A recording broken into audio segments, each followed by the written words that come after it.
ஆன்மீக அன்பர்கள் அனைவருக்கும் வணக்கம். இங்கே வர்ற பக்தர்களை நாங்கள் ஒவ்வொருத்தரையும் பேட்டி எடுத்துகிட்டு வரோம். அவங்க வாயால் அவங்க சொல்வதெல்லாம் உண்மை அப்படிங்கிற தலைப்பில் பல விஷயங்களை இங்கே பகிர்ந்துக்கிறாங்க. அந்த உண்மையான விஷயங்களை அவங்க பகிர்ந்துக்கும் போது இந்த மாதிரி ஒரு விஷயம் நமக்கு நடக்குமா அப்படின்னு நீங்கள் நினைக்கும் பொழுது கண்டிப்பாக இந்த கோயிலுக்கு வந்தால் அது முடியுன்றதுக்கு இவங்க தன்னுடைய வாயால் சொல்கின்ற வாசகங்கள்லாம் உங்களுக்கு மிகவும் பயனுடையதாக இருக்கும். வாங்க இப்போ நம்ம வீடியோக்குள்ளே வரலாம். மேடம், உங்கள் பேர்? வாணி. வாணி. எத்தனை வருஷமாக கோயிலுக்கு வந்துட்டுருக்கீங்க? நான் 7 வருஷமாக வரேன். நான் யூடியூப் மூலியமாக தான் நான் வந்தேன். ஒரு நாள் பார்த்து யூடியூப் மூலிமா பார்க்க வந்தீங்க. தெரிஞ்சுட்டு நான் ஃபஸ்ட்டு வந்து அப்புறம் என் கோயிலையும் தொடர்ந்து வந்துட்டுருக்கீங்க. so many changes in our life. நிறைய கஷ்டங்கள் அந்த கஷ்டங்கள் ஒரு நாள் தாண்டி வந்துதான் இருக்கும். Still I believe it. இப்போ எங்கே இருக்கீங்க? இப்போ நான் நங்கநல்லூர்ல இருக்கேன். நங்கநல்லூரில் இருக்கீங்க இப்போ நீங்கள். உங்களுக்கு எத்தனை குழந்தைங்க? எனக்கு ஒரே ஒரு டாட்டர்.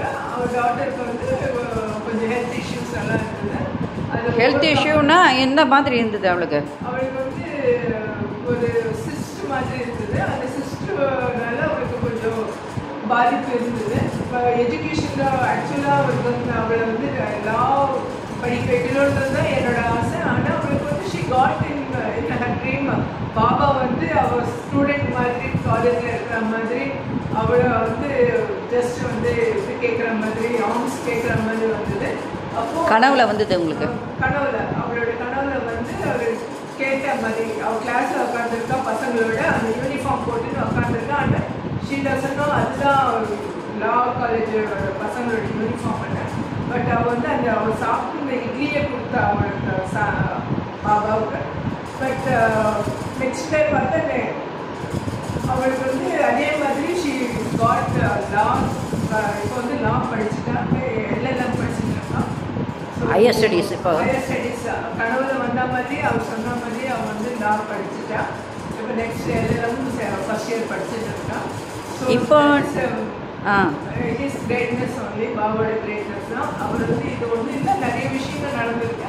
எனக்கு கொரோனா டைமில் கூட நான் கொளத்தூரில் தான் இருந்தேன். அதனால நான் ரெகுலராக நீங்கள் அப்போ முதல்ல நீங்கள் கொளத்தூரில் இருந்தீங்க, அப்புறம் தான் நங்கநல்லூர் மாறி போயிட்டீங்க. நங்கநல்லூர் போனதுக்கு கூட காரணம் எதுக்கு மாறினோம், நங்கநல்லூரில் யாருமே இல்லை. ஆனால் கூட நாங்கள் சடனாக ஒவ்வொரு வித்தின் ஏ மந்த் நாங்கள் ஃபெப்ரவரியில் நாங்கள் அங்கே போகிற மாதிரி இருந்தது. பாபா கிட்ட கூட நான் கேட்டேன், எதுக்கு எங்களை இவ்வளோ தூரம் அனுப்பிச்சிருக்கீங்க, உங்கள் கோயிலுக்கு ரெகுலராக வர முடியாதுன்னு கூட நான் ஃபீல் பண்ணியிருக்கேன் நான் பாபா கிட்ட. பட் ஃபெப்ரவரி 5th கூட டிசைட் ஆகல. February 29th shift the house Nanganallur. அதுக்கப்புறம் தான் நம்மளுக்கு இந்த கொரோனான்ற ஒரு பெரிய பிரச்சனை எல்லா ஹோல் வேர்ல்டு ஃபேஸ் பண்ணிச்சு. பட் நானும் சரி, எங்கள் ஃபேமிலி சரி, we never faced even this much problem financially also. எந்த விதமான ப்ராப்ளம் இல்லாமல் நாங்கள் அந்த வீட்டில் சேஃபாக இருந்தோம். ரொம்ப அவங்க இருந்ததுனால தான் எனக்கு அந்த ஜாப் கூட இல்லைன்னா இவ்வளோ டிஸ்டன்ஸ்லேருந்து எனக்கு ஜாப் போயிருக்க முடியாது. கண்டிப்பாக அந்த மாதிரி டைமில் ஜாப் போக முடியாது தான். டாக்டருக்கு காலேஜ் சரி எல்லாமே பக்கமாக இருந்தது. பாபா எல்லாமே யோசிச்சு தான் எல்லாமே நம்மளுக்கு பண்ணுறாரு. நமக்கு அது நம்மளே தெரியாது. இது மாதிரி ஒரு கொரோனான்னு ஒரு இது மாதிரி பெரிய ப்ராப்ளம் வரப்போகுதுன்னு தெரியல. ஆனால் எங்களை அவர் நம்பினதுனால நாங்கள் எங்கள் ஃபேமிலியை வச்சுட்டாரு. So just because of him பண்ணுறது தான் என்னோட ஸ்ட்ராங் பிலீஃப். இப்போ நீங்கள் எங்கே ஒர்க் பண்ணிட்டு இருக்கீங்க? நான் ஒரு கம்பெனியில், ப்ரைவேட் கம்பெனியில் வேலை பார்க்குறேன். இது கூட அவரோட இதுதான். I got retired. ஆனால் கூட நான் ஸ்டில் கண்டினியூ. ஏன்னா இன்னும் என்னோட டாட்டரோட ரெஸ்பான்சிபிலிட்டி இன்னும் முடியல. Because of late marriage. என்னோட லேட் மேரேஜ்னால அவளை she is still 25 years old. So அவளுக்கு ஒரு மேரேஜ் 6 வரைக்கும் நான் ஒர்க் பண்ணணும்னு நினச்சேன். அதே மாதிரி இவந்தோ ஐ காட் ரிட்டையர்மெண்ட். அவங்க இந்த ஹாஸ்பிட்டல் கண்டினியூ. இது கூட பாபாவோட கிரேஸ்ன்னு தான் நான் நினைக்கிறேன். ஸோ இன்னைக்கு என்னோட டாட்டரோட ஆப்ரேஷன் நல்லபடியாக சக்ஸஸ்ஃபுல்லாக ஆச்சு. ஒரு ஹாஸ்பிட்டலில் சேர்த்து அவங்க ஒரு தப்பாக மிஸ்கைட் பண்ணுறதுனால நான் அங்கே வித்ரா பண்ணிவிட்டு வேறு டாக்டர்கிட்ட போனேன். அந்த doctor name she's Sairam. Doctor Sairam அவங்க பேர். டாக்டர் பேரே சாய்ராம்னு வந்திருக்கு. ஆமாம், டாக்டர் சாய்ராம் என்ற பேரில் இட்ஸ் லைக் அனதர் மிராக்கிள். என் டாட்டருக்கு நல்லபடியாக அது இது பண்ணி அது கடைசியில் பார்த்தா அது நீர் கட்டி தான், அது சிம்பிள் நீர் கட்டி. எல்லாரும் பயந்தாங்க, கேன்சர் ஆப்ரேட் பயன் கொடுத்துருந்தாங்க எந்த ஹாஸ்பிட்டல் போனாலும். பட் அந்த end of the day it's nothing. அது பெரிய விஷயம். கேன்சர்னு சொல்லி இதே மாதிரி 2-3 பேர் கேன்சர்னு சொல்லி வந்து தான் பாபாவோடைய கோயில் இங்கே வந்ததுக்கப்புறம் அவங்க போய் டாக்டர்கிட்ட போனோன்னா அது நீர்க்கட்டின்னு சொல்லி அவங்களுக்கு வந்து அது க்யூர் ஆகிருக்கு. இப்போ நீங்கள் வந்து 3ஆவதாக 2 பேருக்கு அந்த மாதிரி முடிஞ்சிருக்கு. இப்போ 3ஆவதாக நீங்கள் வந்து சொல்கிறீங்க அந்த சின்ன பொண்ணுக்கு இந்த மாதிரி ஒன்று வந்திருக்கு அப்படின்னு. அப்போ அவள் மனசால் பாதிக்கப்பட்டிருப்பா.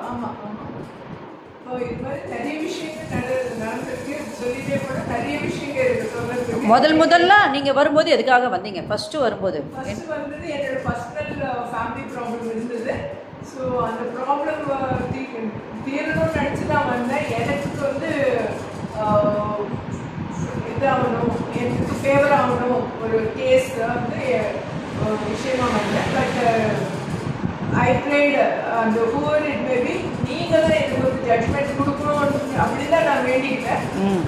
வேண்டினப்போ அந்த ஜட்மெண்ட் ஏதோ இருக்கட்டும், நீங்கள் தர ஜட்மெண்ட்டாக தான் இருக்கணும்னு நினச்சி தான் நான் வேண்டினேன்.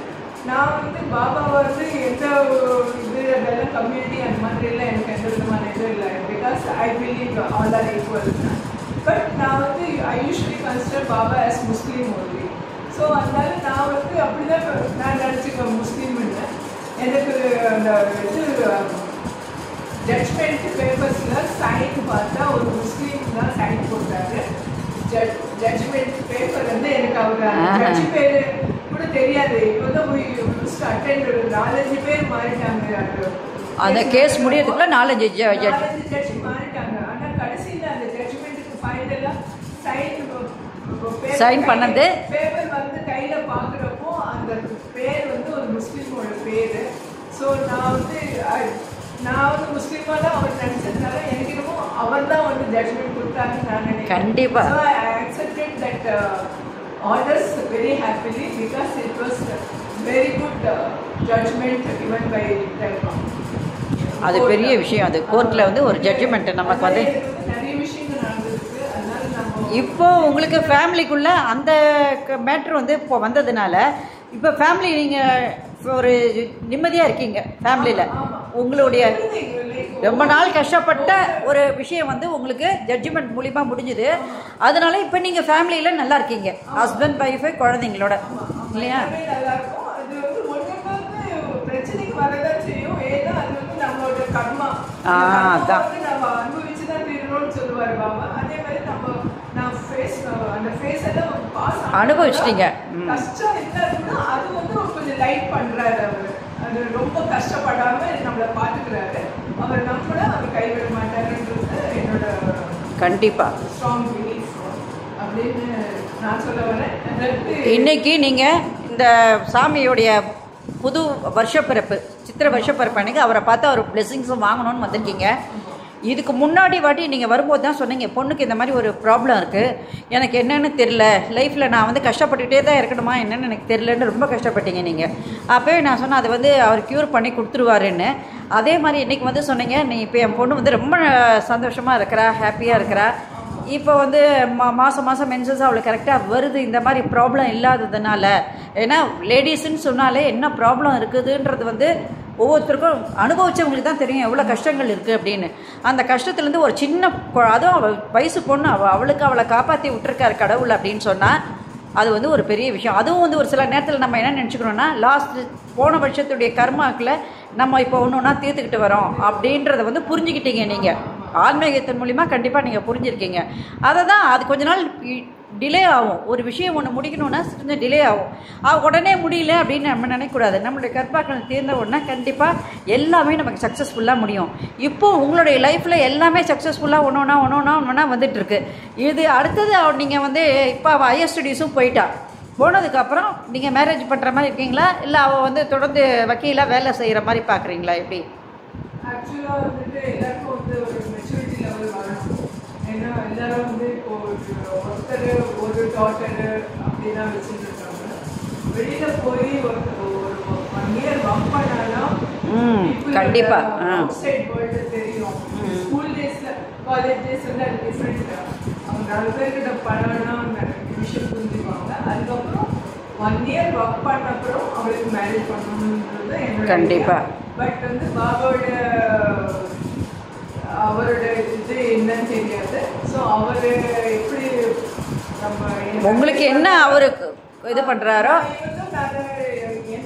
என்னுடைய அனுபவம் பிரகாரம் நம்ம என்னென்னமோ நிறைய கேட்போம், நம்மளுக்கு இது வேணும் அது வேணும்னு. பட் அவர் நம்மளுக்கு எது நல்லதோ அதுதான் பண்ணுவார். கண்டிப்பாக அது வந்து என்னோட அனுபவத்தில் அது சொல்கிறேன் நான். அதுக்கு நம்ம நிறைய பணம் கேட்டாங்க, அது இல்லை, பணம் தரத்தில்லை. அவருக்கு வந்து எப்போ தரணுன்றதும் தெரியும், நமக்கு எந்த டைமுக்கு உங்களுக்கு பணம் தரணுன்றது தெரியும். ஸோ அதே மாதிரி மேரேஜ் கூட அவளுக்கு நல்லது பண்ணுவாருன்னு தெரியும். டெஃபினட்டாக it will come in time. அவளோட நம்ம எப்போ மேரேஜ் பண்ண வேண்டும் அன்றைக்கி அவர் வந்து நல்ல பர்சனாக நம்மளுக்கு நல்ல இடமா உங்களுக்கு நல்ல மாப்பிள்ளையாக உங்களுக்கு முடிச்சு கொடுப்பாரு. அதையும் அவர் காலிலே வைங்க, ஜாதகத்தை அவர் காலில் வைங்க. இப்போ அவர் படிப்பு முடிச்சிட்டோன்னே அந்த டிகிரி கொண்டு வந்து அவர் கூட இப்போ என்ன முடிச்சிருக்கான்னு சொன்னீங்க? இப்போ வந்து பிஏ முடிச்சுட்டான். இப்போ வந்து LLM படிக்கிறாங்க. அது இப்போ தான் லாஸ்ட் இயரா? இது இப்போ ஃபஸ்ட் இயர் ஜாயின் பண்ணியிருக்கா. இது முடிச்சு அது முடிச்சதுக்கப்புறம் அவர்கிட்ட வந்து அந்த டிகிரி கொண்டு வந்து வைங்க. வச்சுட்டு அவளை 9 நாள் வந்து சுற்ற சொல்லுங்கள். இல்லை நீங்கள் வந்து அவளுக்கு பதிலாக வந்து சுற்றுங்க. கண்டிப்பாக அவளுக்கு ஒரு நல்ல சக்ஸஸ்ஃபுல்லான ஒரு வேலையும் கிடச்சிரும். கிடச்சதுக்கப்புறம் லைஃபுக்கு வாங்க, லைஃப்பை முடிச்சு கொடுத்துருவாரு. இப்போ நீங்கள் சொல்கிற விஷயங்கள் வந்து பல விஷயங்களை நீங்கள் சொல்லியிருக்கீங்க. உங்கள் லைஃப்பில் நீங்கள் நிறைய அனுபவம் பட்டிருக்கீங்க. இந்த 8 வருஷம் நானும் உங்களை பார்த்துருக்கேன். நிறைய விஷயங்களை நீங்கள் வந்து சொல்லி அழுதுருக்கீங்க. கோர்ட்டுக்கு போன விஷயத்துலேருந்து எல்லாமே உங்களுக்கு சக்ஸஸ்ஃபுல்லாக கடவுள் முடிச்சு கொடுக்குறாரு, ஒன்று மாற்றி ஒன்று அப்படின்னு சொல்லும்போது கண்டிப்பாக இந்த மாதிரி விஷயம் நமக்கு நடக்குமா அப்படின்னு கேள்விக்குறியாக இருக்கிறவங்க இந்த வீடியோ பார்க்கும்போது நிச்சயமாக நம்மளும் இங்கே வந்தால் முடியுன்றதுக்கு நீங்கள் ஒரு உதாரணமாக அமைஞ்சிருக்கீங்க. ஏன்னா நீங்கள் அவரை அப்பாவாகவே நினச்சிட்டீங்க. என்னுடைய அப்பா அவர் எனக்கு அப்படின்னு நீங்கள் வந்து ஒவ்வொரு வாட்டியும் சொல்லுவேன், என் அப்பா தான் நீங்கள் பேசும்போதே சொல்வீங்க. நீங்கள் ராஜ் டிவிக்கும் இதுக்கும் ஒரு வாட்டி பேட்டி கொடுத்துருக்கீங்க. அப்போவும் சொன்னீங்க, எங்கள் அப்பா இருக்கிற வரைக்கும் எனக்கு கவலை இல்லை, அவர் என்னை பார்த்துப்பாருன்னு சொன்னீங்க. இன்றைக்கி வந்து சொல்கிறீங்க, ஓரளவுக்கு நான் வந்து சக்ஸஸ்ஃபுல்லான ஒரு லைஃப்பில் நான் இப்போ செட்டில் ஆகிட்டேன், என் பொண்ணும் நிம்மதியான ஒரு வாழ்க்கைக்கு வந்துட்டா அப்படின்னு சொல்லும்போது நான் ரொம்ப சந்தோஷப்படுறேன். அதனால் இந்த வீடியோ உங்களுக்கு பிடிச்சது நீங்கள் லைக் பண்ணுங்கள், ஷேர் பண்ணுங்கள். கொளத்தூர் பாபா டெம்பிள் சேனலுக்கு நீங்கள் சப்ஸ்கிரைப் பண்ணுங்கள். இந்த மாதிரி ஒரு விஷயம் உங்களுக்கு நடக்கணும் அப்படின்னு சொன்னால் கண்டிப்பாக இந்த கோயிலுக்கு வாங்க, நிச்சயமாக உங்களுக்கு முடியும். Thank you so much madam.